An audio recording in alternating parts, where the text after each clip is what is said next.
They whispered about her in town, not loudly, never to her face, but softly enough that the words followed her like a shadow. Too old to be dreaming, too late for love, still alone at her age. At 40, Margaret Hale had learned to walk through the world pretending she didn't hear them. She wore simple dresses, kept her silver-threaded hair tied back, and spent her days running the small-town library at the edge of Red Willow Valley. Books didn't judge. Books didn't ask her why she never married. Books didn't remind her of the years she spent caring for her sick parents while life quietly passed her by. Men came and went through town, divorced, widowed, restless, but none ever stayed long enough to look twice at her. And if they did, it was with polite smiles that said, "You're kind, but not for me."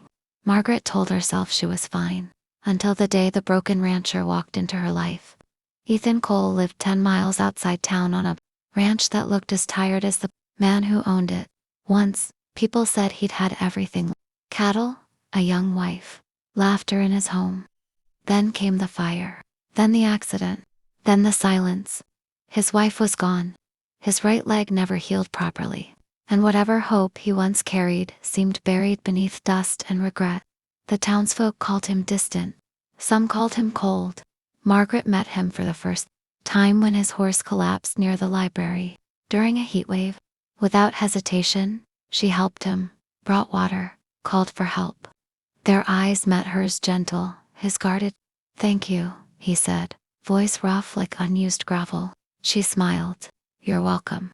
That should have been the end. But it wasn't. Ethan started coming to the library every Thursday. At first, he pretended it was for books on land management. Then history. Then novels he claimed were just a pastime. They spoke slowly, carefully, to people who had been hurt enough to know silence can be safer than words. One afternoon, Margaret really laughed at something he said. Ethan froze, as if startled by the sound. "I forgot what that sounded like," he admitted. "What?" she asked. "Someone laughing with me. Not at me, with me." From that moment, something shifted. The town noticed, and the whispers returned. Why would he choose her? She's too old for him. He could do better. Margaret heard them this time. One evening, she stood at the edge of Ethan's ranch, watching the sun bleed gold across the fields. Her hands trembled. "They're right," she said suddenly. "I don't fit into anyone's future." Ethan looked at her, looked at the lines that spoke of kindness, at the eyes that never judged his limp, at the woman who never once tried to fix him. "Margaret," he said quietly, "I don't want a perfect future. I want a real one." She shook her head. "You deserve someone younger, someone whole." He stepped closer, voice steady despite the pain in his leg. "I lost everything once," he said. "Since then, I know exactly what matters." He took her hands, calloused and warm. "You're not too old," he said. "You're not too late. You're not a second choice." Then he said the words no one had ever said to her before. "You're perfect for me." They didn't rush love. They built it, with morning coffees on the porch, with shared silences, with understanding that neither of them needed to be saved, only seen. The town slowly changed its tune. People noticed how Ethan smiled again, how Margaret stood taller, how the ranch felt alive. And one spring afternoon, beneath the same sky that once watched them doubt themselves, Ethan asked her to stay, not as a visitor, not as a question, but as home. Margaret said yes with tears in her eyes. Not because a man finally chose her, but because someone finally loved her exactly as she was. Sometimes love doesn't come early. Sometimes it comes after the world thinks you've missed your chance. But when it comes, it knows exactly where to find you. Margaret didn't move into Ethan's ranch right away, not because she didn't want to, but because fear has a way of whispering the loudest when happiness feels real. She returned to her quiet house near the library each night, folding clothes slowly, replaying Ethan's words in her mind. "You're perfect for me." No one had ever said that to her, and part of her wondered how long such words could last.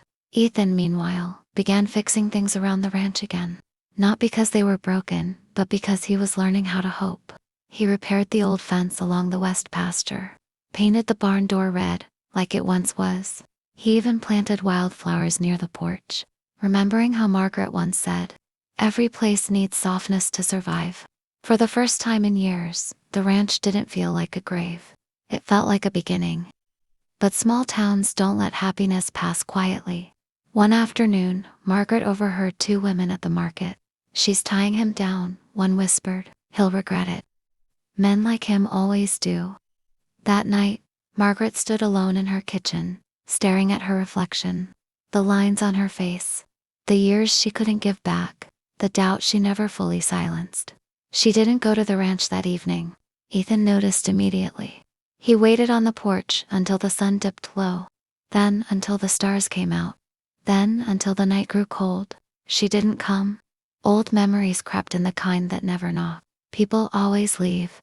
By morning, the fear he thought he'd buried was wide awake again. When Ethan finally rode into town, he found Margaret at the library, surrounded by books but miles away in her thoughts. "Why didn't you come?" he asked softly. She didn't look up. "They'll never stop talking," she said. "And one day, you'll hear them too." Ethan leaned against the shelf, careful not to crowd her. "I hear worse voices than theirs every day," he replied. "They live in my head." She finally met his eyes. "And what do they say?" He smiled sadly.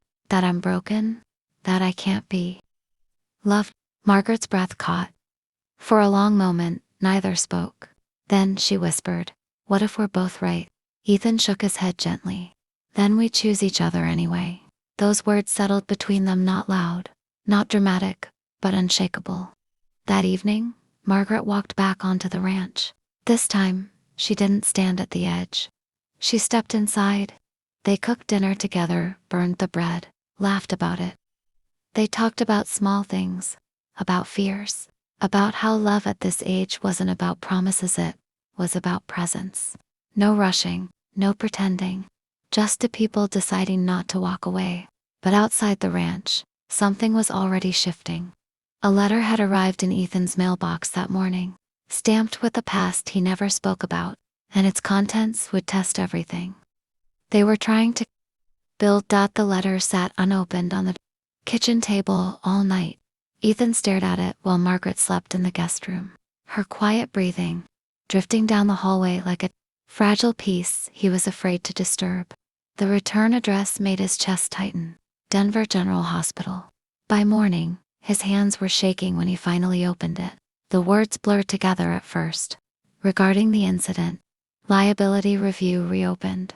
Your presence required." The fire, the accident, the night his wife died. He had testified once, relived it once, nearly lost himself in the process. And now the past wanted him back. At breakfast, Ethan tried to act normal. Margaret noticed immediately. "You're quieter than usual," she said gently. "Just tired," he replied. A lie, but not a cruel one. A protective one. She nodded, but her eyes stayed on him longer than necessary. 2 days later, the truth came out. Margaret found the letter while looking for a pen. She didn't read all of it. She didn't need to. The color drained from her face. "You were going to leave without telling me?" she asked softly. Ethan closed his eyes. "I didn't want you dragged into this." Her voice trembled. "Into what?" "The reason I don't believe I deserve happiness." They sat across from each other, the kitchen suddenly too small. Ethan finally spoke the words he had buried for years. "I survived the fire," he said. She didn't. Margaret's hand went to her mouth. "I woke up in the hospital," he continued. "They told me she was gone, and every day since, I've wondered why it wasn't me." Silence filled the room. Not the comfortable kind. The heavy kind. Margaret stood up slowly. Ethan braced himself. For anger, for pity, for goodbye. Instead, she walked to him and placed her hand over his heart. "You didn't choose to survive," she said. "But you can choose to live." Tears slid down his face, unguarded, unstoppable. The trip to Denver changed everything. Margaret insisted on going with him.